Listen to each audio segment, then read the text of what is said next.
Usai militer Hamas Brigade Al-Qassam melancarkan aksi serangan balasan ke Israel di selatan Ashkelon pada Kamis 19 Oktober.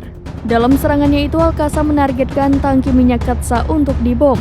Hal itu pun menyebabkan Israel mengalami kerugian yang cukup besar. Al-Qassam disebutnya telah melakukan serangkaian komunikasi militer pada Kamis malam. Mereka menegaskan bahwa rudal Al-Qassam telah ditembakkan ke arah tangki Qatsa di selatan Ashkelon. Al-Qassam juga mengatakan telah mengebom Tel Aviv, Netivot, dan Asdod, serta pangkalan militer Raim.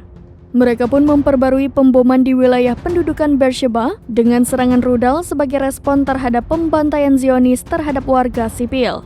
Diketahui sebelumnya bahwa Al-Qassam pernah melancarkan serangan di tangki Qatsa dalam pertempuran Saif al-Quds pada Mei 2021 lalu, di mana serangan itu menyebabkan kebakaran selama beberapa hari. Brigade tersebut menargetkan platform gas musuh di Laut Mediterania selama pertempuran Saif al-Quds dengan drone. Israel mengatakan pada saat itu bahwa Al-Qassam telah mencoba menargetkan platform tersebut menggunakan kapal selam yang syarat bom.